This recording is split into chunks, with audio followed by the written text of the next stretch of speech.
Hi, my name is Richard James and I'm the Academic Support Librarian at Nemours Children's Health. I'm going to speak to you for a few minutes today about preprints, which is a topic that's been around for a long time, but has in the last few years taken on a lot of urgency. So the reason that I came to do this presentation today was because there's been a flurry of activity at the NIH over the past few months. The NIH has been certainly interested in preprints for many years. As long back as 2016, they started to try and map the landscape and see how the preprint landscape could integrate into the PubMed and Medline landscape, how it could be integrated into grants, etc. And that work has been going on for a while. And then just in January this year, they finally moved into a pilot study to integrate a lot more preprints into really all phases of the NIH's work, from grant submission to publication. And particularly what caught my eye as being a librarian was the dramatic expansion of preprints in PubMed and PubMed Central, which is where so many of us go to find the literature. And, in the past, the majority of work available in PubMed and PubMed Central has been from final published versions of articles in peer-reviewed journals that have undergone peer review. And of course, one of the significant factors about preprints is they have not undergone peer review. And so there's been much discussion about the impact that exposing a tremendous amount of non-peer-reviewed material in PubMed, which is one of the major sources of medical information, both for scientific researchers, practitioners, and the public too, what the impact of really changing the inclusion criteria for PubMed might have. I can't play this for you, but this is really what a preprints is one of the first things that you'll find on YouTube. I encourage you to take a look. It summarizes very quickly the history of preprints going back to the 90s, and a lot of this started in high energy physics, which is massively collaborative, which has different needs for sharing and collaboration, and some of those practices have become more common in other scientific disciplines, including the health sciences, and therefore some of those practices covered in preprints have started to embed themselves into those disciplines too. When we talk about preprints, what we're really talking about is taking an early version of a work and making it available before it is submitted to a journal, before it undergoes peer review, before it is edited accordingly, before it undergoes that considerable pause that happens during the peer review and publication period. There's a lot of talk about the 17-year gap between originating a concept and executing it in research. You sort of do a ballpark estimate, and just pure publication delay can be several percentages of that. So there's an incremental value in making things available quicker, but that does raise the concern about compromising quality, because this is the preprint life cycle diagram from the NIH, and you can see that posting to the preprint server is a thing that happens almost immediately. As soon as you have a finished manuscript, you can submit it to a preprint server. It becomes openly available. All of these preprint servers are open access, globally available. There are some processes there for a brief review but that doesn't really account for the deep examination you get hopefully you get during the peer review process. So things become immediately available, and the sacrifice of that availability is a lot of these processes that are, associated with quality. they have become dramatically dramatically sort of high volume, particularly in the COVID era, and we'll talk a little bit about that in the next couple of slides. But MedXRIV is MedRxiv, sorry, I always get it wrong. MedRxiv is the preeminent health sciences preprint server. And so you can see here, this is a logarithmic scale. So the downloads and the views on that site are just massively amplified particularly during the first few months of COVID. The NIH in PubMed moved pretty quickly to include COVID-related preprints into PubMed because they did see the significance of making some of those works available early because of how responsive to circumstances the manuscripts were and how important it was to broadly disseminate them. As it notes here, the first COVID-related preprint was available in one of the health sciences archives just a few weeks after the World Health Organization was initially notified about the outbreak of COVID. NIH began to selectively publish preprints that were COVID-related from specific sources.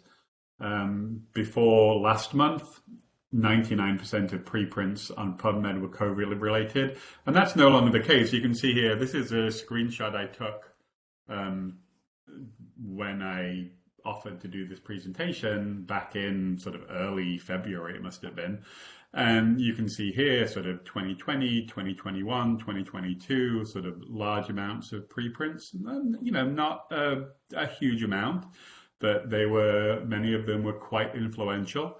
And on the other side of the screen, you can see the screenshot I took just a couple of weeks ago, where the number of preprints has almost doubled, really just in February when PubMed did a sort of a massive dump of preprints into PubMed, and they're now on every topic. Every PubMed related topic, every topic of interest to any of the disciplines that publish articles into PubMed, those preprints are now also available. So it's dramatically changed the scale and scope of preprint availability in PubMed.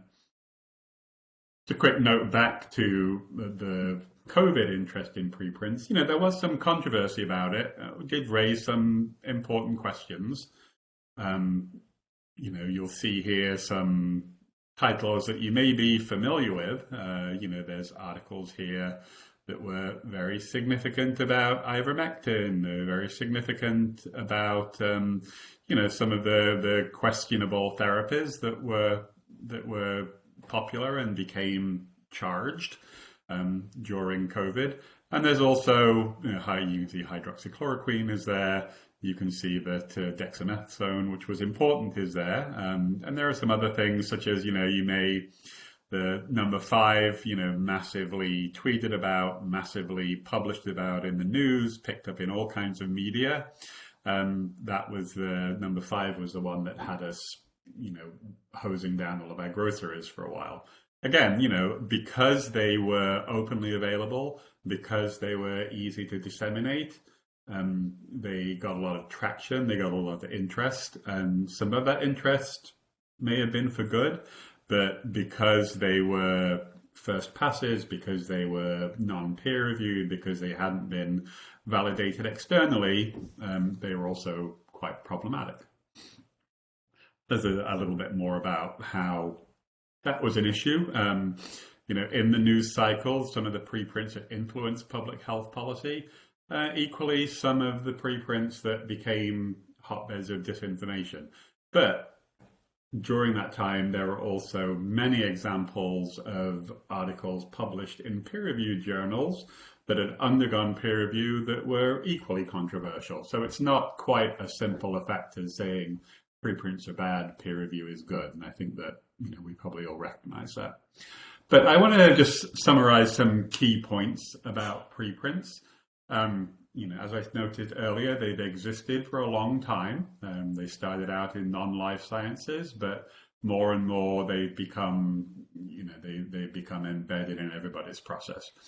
They do usually undergo some kind of basic screening when you submit a manuscript to a preprint repository, but they're not peer reviewed. They're not peer reviewed before they're made available. Medical preprint servers don't accept certain types of material, narrative reviews, case studies. Things have usually got to have present some kind of data. And of course, preprint findings are preliminary and sometimes speculative. There are concerns that have been expressed, and there are, I think, some examples where preprint findings could be used to drive attention for market purposes. This has been noted as something that pharma companies could do. It's certainly something that they have done with peer-reviewed journals. In fact, Elsevier once collaborated with Merck to establish a peer-reviewed journal primarily for the purpose of promoting, a particular drug that became, very problematic in time. Preprints are almost always open access. They're easy to disseminate. They're easy to find. They all usually have a DOI associated with the version that's available on the preprint. They're globally available, and again, often months before the final peer-reviewed version is available. And they, persist afterwards in accessible formats beyond what might be the version in the published journal, which may be behind a paywall, which may be some subscription journal, which is not likely going to be for at least some time as broadly available as a preprint version. Now, some notable sort of opportunities and maybe interests that early career researchers might have. It's noted that, if you think about the time it takes to originate an idea, to do the research, to write the manuscript, to get that manuscript published, some people have noted that that can be longer than the training cycle that you're in, that you can't leverage the value of your work into the next phase of your research because, it hasn't been published yet, because that may take 12 months or 18 months, or however, and you're already writing applications for the next thing without having that, without having the opportunity to use the thing that you've already been doing. So, preprints may empower some researchers to share their work when they're ready to share it, when it will help them with particular career goals.